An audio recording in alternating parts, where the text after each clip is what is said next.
Pemirsa, lalu bagaimana sebenarnya pengaturan transportasi umum di masa new normal ini? Untuk membahasnya sudah bergabung bersama kami Adita Irawati, juru bicara Kementerian Perhubungan, dan Diki Budiman, ahli epidemiologi dari Griffith University. Selamat sore Ibu Adita dan selamat malam Pak Diki.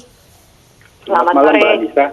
Baik, saya ke Ibu Adita dulu. Ibu Adita, sebenarnya pertimbangan dari Kementerian Perhubungan menaikkan dari 50% jadi 70%, sementara angka COVID di Indonesia sampai saat ini masih belum bisa terkendali, Ibu. Silakan.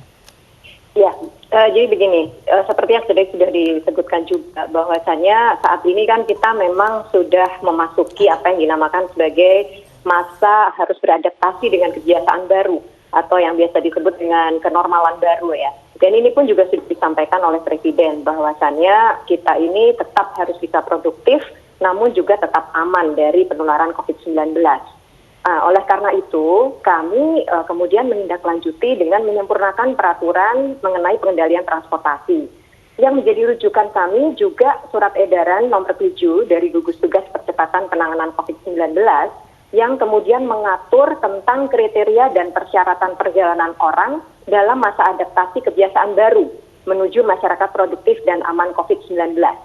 Jadi persyaratan penumpang ini sudah ditetapkan lebih dulu oleh gugus tugas dan kami menindaklanjuti dengan penyediaan transportasi karena sekarang kan aktivitas masyarakat sebagian besar sudah mulai kembali mungkin belum normal sepenuhnya tetapi sudah mulai meningkat aktivitasnya. Nah, ini yang kemudian kami tindaklanjuti dengan menyediakan transportasi yang kapasitasnya kami revisi, namun tetap dengan mengimplementasikan protokol kesehatan yang ketat.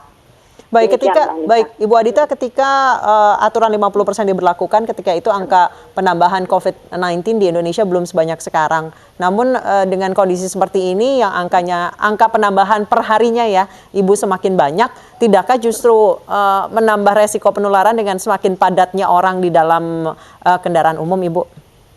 Baik, begini. Jadi revisi dari kapasitas maksimal ini memang kami sesuaikan dengan karakteristik dari moda transportasinya, ya. Karena kita harus sadari bahwa antara pesawat katakanlah dengan kereta api atau dengan bis, ini angka 50% ini kan mungkin tidak bisa apple to apple ya, tidak sesuai atau tidak bisa disamaratakan karena memang karakteristiknya berbeda. Oleh karena itu, revisi kapasitas maksimal pun kita lakukan, kita sesuaikan juga dengan moda transportasinya. Kalau lebih dicermati lagi, sebenarnya peraturan ini ada turunannya berupa surat edaran, Mbak Anissa. Surat edaran ini di tiap subsektor atau moda itu punya kapasitas maksimal yang berbeda-beda. Jadi katakanlah seperti pesawat, sebelumnya 50% maksimal. Kemudian setelah kami kaji, kami berdiskusi juga dengan gugus tugas, dengan pakar-pakar juga. Kemudian kami melihat bahwa 70% ini angka yang realistis dengan tetap bisa menjaga jarak di pesawat. Karena kita tahu tempat duduk pesawat ini kan ada yang mungkin bisa dikosongkan di tengah, sehingga bisa tetap terjaga jarak. Jadi kalau kemudian ditanya bagaimana kemudian dengan perkembangan pandemik sekarang ini, tentunya kami juga harus memperhatikan masukan-masukan dari para pakar kesehatan dan epidemiologis juga. Dan ini yang kami lakukan juga bersama tim di gugus tugas. Oke. Di sisi lain, syarat penumpangnya juga diperketat kan. Tadi kalau dilihat syarat utamanya adalah syarat kesehatan. Nah ini yang kemudian dua aspek ini yang kemudian kami tindak lanjuti dengan penyediaan transportasi yang berprotokol kesehatan. Oke, harus ada masukan juga dari ahli epidemiologi. Kebetulan sore ini kita sudah bersama juga dengan Pak Diki. Pak Diki, yang Anda lihat dengan kebijakan atau keputusan dari pemerintah untuk kembali membuka transportasi umum meskipun dengan berbagai batasan, apa yang Anda lihat, Pak Diki?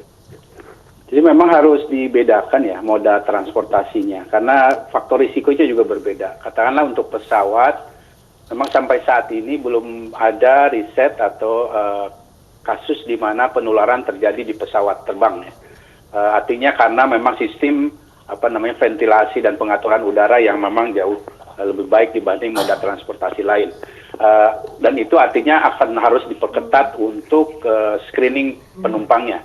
Namun akan berbeda dengan kereta api misalnya atau bis misalnya. Dan ini kalau dilihat dari beberapa kota itu angkanya antara 10 sampai 25% kapasitas penumpangnya. Ini untuk moda transportasi darat ya. kereta dan bis atau busway kalau di sini. Harus satu hal yang harus diingat untuk moda transportasi yang darat, yang kita sudah punya datanya di Indonesia itu 3% dari satu gerbong, dan ini ternyata tidak berbeda jauh dengan yang di Inggris misalnya. Datanya 3% itu ternyata positif dari satu gerbong penumpang. Nih, dari satu gerbong penumpang kurang lebih 100 orangan mungkin lebih. Ini data yang sudah ada sampel kemarin waktu mungkin bulan lalu di KRL yang Jawa Barat ya. Nah, ini bisa jadi satu rujukan bahwa dalam komunitas penumpang ini risiko adanya orang yang membawa virus ini ada di antara di angka 3%-an. Jadi artinya penguatan. Jadi 70% itu angka aman nggak, Pak Diki? Menurut Anda? Kapasitas 70%? Ini untuk moda transportasi kereta tidak aman. Untuk bis juga tidak aman. Ya. Oke, untuk kereta dan bis tidak aman ya? Tidak aman. Kalau untuk pesawat berbeda karena kondisi sirkulasi pengaturan udaranya dan didukung dengan riset sampai saat ini belum ada kasusnya. Tapi untuk kereta dan bis di angka 25% itu udah maksimal pada fase di mana apalagi masyarakat yang belum memahami masalah pencegahan. Baik, saya kembali ke Ibu Adita. Ibu Adita, menurut Pak Diki, untuk kereta dan bus itu hanya batas aman ada di 25%, karena kita lihat kedisiplinan masyarakat Indonesia sejauh ini sejak diberlakukan protokol kesehatan masih sangat kurang, terutama di angkutan umum. Baik, jadi untuk khusus kereta juga tentunya berbeda dengan bis ya. Kami mengaturnya kan per moda transportasi dengan karakteristiknya masing-masing. Jadi untuk kereta perkotaan pun dengan kereta antar kota atau kereta jarak jauh itu juga berbeda kapasitas maksimalnya. Untuk fase pertama ini, kereta antar kota itu kapasitas maksimalnya menjadi 70%. Tetapi memang ini nantinya akan kita tinjau lagi ya. Kita tidak mungkin memberlakukan ini tanpa evaluasi, tanpa melihat perkembangannya, dan tanpa melihat dampak dari peningkatan kapasitas ini. Kemudian kereta perkotaan seperti KRL kita tingkatkan 45% dari sebelumnya 35%, bahkan tidak 50% sebelumnya. Sebelumnya itu 35% ya. Kita naikkan sedikit jadi 45%. Memang challenge-nya adalah kepada penumpang itu sendiri ya. Bagaimana kemudian perilaku ketika ada di dalam prasarana maupun di sarana transportasi. Jadi mengapa kita menaikkan ini? Sebenarnya juga kita mempertimbangkan hulunya. Hulu ini apa sih sebenarnya? Hulu ini adalah aktivitas masyarakat yang sekarang ini memang kembali sudah mulai meningkat, dan ini juga harus menjadi sesuatu yang kita antisipasi gitu dalam menyediakan moda transportasinya. Dan di hari biasa, ketika saya bicara KRL ini, di hari biasa itu sebenarnya angkanya luar biasa ya. Kalau kondisi normal itu bisa sampai 1,48 juta pengguna KRL dari seluruh kota penyangga di Jabodetabek menuju DKI. Nah, di kondisi PSBB ini memang turun lumayan signifikan menjadi sekitar 200-300 ribu per hari. Tetapi itu pun ketika kita harus menerapkan jaga jarak dan kemudian kapasitas kita buat 35%, ini pun juga sangat challenging karena demand-nya masih aja tetap tinggi gitu loh. Aktivitas masyarakat tetap saja banyak, dan bahkan ketika banyak sektor yang kemudian dilarang untuk beraktivitas, ini pun tetap juga kebutuhan transportasi KRL-nya itu tetap saja gitu. Artinya begini, kami kan juga sebagai regulator akhirnya harus mencari titik temu ya antara kebutuhan di hulu dengan bagaimana kami yang ada di hilir ini mensuplai transportasinya. Nah, ini yang mungkin juga satu hal yang kami terus carikan titik temunya, dan sampai saat ini kami melihat angka 45% ini angka yang paling reasonable, tetapi memang bahwasanya dari sisi aspek kesehatan kita betul-betul harus lebih keras lagi upayanya. Baik, jadi evaluasi nanti akan berapa hari sekali atau berapa pekan sekali, Bu Adita? Kalau evaluasi hari teknis dan implementasi lapangan itu setiap hari, Mbak. Okay. Bahkan sekarang ini kalau kita bicara transportasi perkotaan ya, yang memang sekarang volumenya kan meningkat cukup signifikan, itu kita lakukan pemantauan pagi sore. Karena pagi ini kan jam puncaknya, sore jam puncak juga untuk pulang gitu ya. Beda lagi mungkin karakteristiknya dengan transportasi jarak jauh, bis antar kota misalnya. Tentunya tidak seintens itu ya volumenya. Jadi memang kita sesuaikan Mbak dengan karakteristik masing-masing moda yang jelas setiap hari kami pantau dan tentunya masukan dari semua pihak, juga tentunya masukan dari seluruh stakeholders akan selalu kami perhatikan untuk bagaimana nanti peraturan ini kami sesuaikan di lapangan. Bu Adita, ini pemantauannya hanya dilakukan di sore dan pagi hari saja atau kita mengingat penumpang ini naik turun setiap saat. Bagaimana cara Anda memastikan bahwa kapasitas penumpang yang naik turun pada setiap saat ini tidak melebihi kapasitas yang ditentukan Kemenhub? Begini, tadi karena saya bicara konteksnya KRL ya, yang itu kan menyesuaikan pola aktivitas masyarakat pengguna KRL, yaitu pengguna yang memang harus bekerja di DKI, sementara mereka tinggal di kota penyangga.